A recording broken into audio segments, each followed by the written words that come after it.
You know I have a backup plan in case anything happens to you. I call him my backup guy. My name is Arya, and until one quiet night in our living room, I thought I knew my husband Mason better than I knew myself. I thought his soft nature, his gentle smile, and his calm voice meant he was unshakable, that he didn't bruise easily. That jokes, especially innocent ones, were just jokes. But sometimes the smallest comment can land exactly where someone's deepest fear lives. It happened during what was supposed to be an easy evening among friends. Just a couple of drinks, leftover pizza boxes, and silly stories filling the air. My friend Lena was sprawled across the couch, laughing at her own exaggerated gossip. "You should see the way that gym trainer looks at Arya," she teased. "That man is shamelessly in love with her." She meant Caleb, tall, polite, annoyingly handsome in that effortless way. I should have brushed it off like any normal married woman.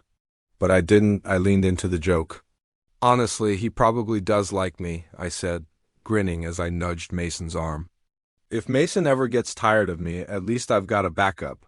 Everyone laughed. Except him. At first I didn't notice. The room was warm, the lights soft, the atmosphere relaxed. I expected Mason to give me a sarcastic smirk, maybe raise a brow like he always did when I made dumb jokes. But when I turned toward him, the smile I saw wasn't his. It was stiff. It was distant, it was practiced. A smile worn like armor, not amusement. Something cold slid quietly into my chest. Lena eventually left, still laughing. The apartment fell silent. The warmth evaporated. Mason started clearing plates, gathering cups, wiping counters, moving with that contained, methodical grace he had when something was bothering him. I walked over to help, but he stepped slightly aside. "I got it," he said softly, not harsh, not angry, but not him. "Hey," I tried to laugh. "It was just a joke." "I know, but the tone behind those two words was unfamiliar, thin, restrained, not like Mason at all. I followed him into the kitchen. "Mason, come on. Don't be weird. I didn't mean anything." He finally looked at me. And what I saw in his eyes wasn't jealousy or suspicion. It was something much more devastating. "It wasn't a joke to me," he said quietly. At first I stood there, not fully understanding. I wanted to argue, to tell him he was overthinking it, to defend myself. But then he added, "You don't joke about replacements." "Not in a marriage." Those words hit me like a blow I never saw coming. Mason wasn't emotional by nature. He didn't create drama. He didn't nitpick. If anything, he swallowed more discomfort than he should. So if he said something hurt him, it meant the damage wasn't small. I tried again. "Maze, it wasn't—" He cut me off with a tired smile, one far more painful than anger. "Arya, sometimes the things you say stick to me differently." That was all. He went to bed early, not slamming doors, not sulking, not punishing me, just quietly retreating. And that silence? It pressed on me harder than any scream ever could. I spent hours beside him that night, watching the rise and fall of his chest, feeling guilt tug at me relentlessly. I wanted to touch him, kiss him, whisper an apology into the dark. But fear held me back. Fear that reaching out would make the silence feel even heavier.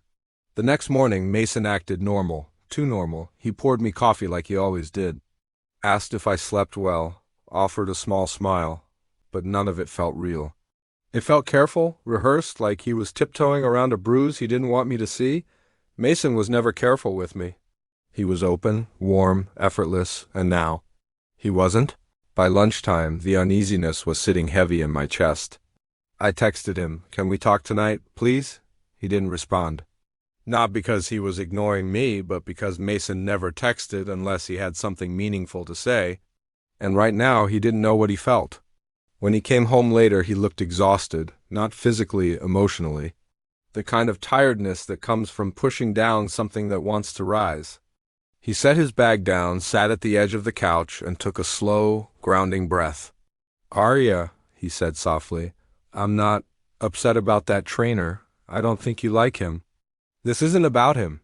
His voice was calm, too calm, but underneath it was something fragile. "It's about the joke.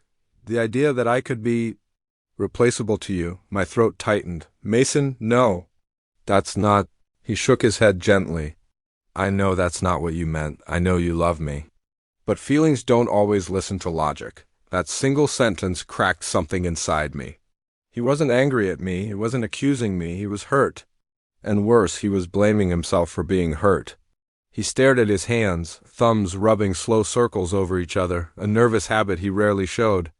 "When I was a kid," he said quietly, "my dad used to tell me men aren't allowed to feel hurt.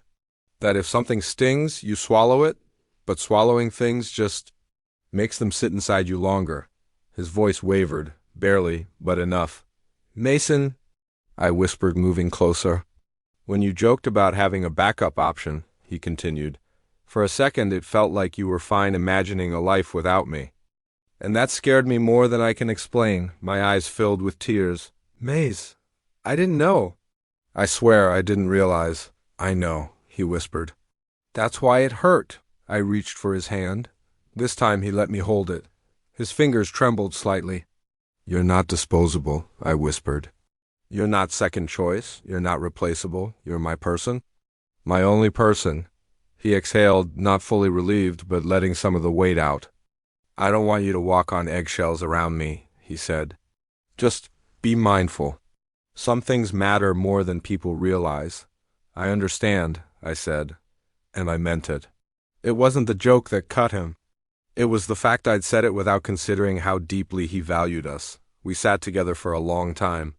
Not speaking, not withdrawing, just letting honesty settle between us like a fragile glass we both wanted to protect. We learned that night that love isn't just about big gestures and grand promises.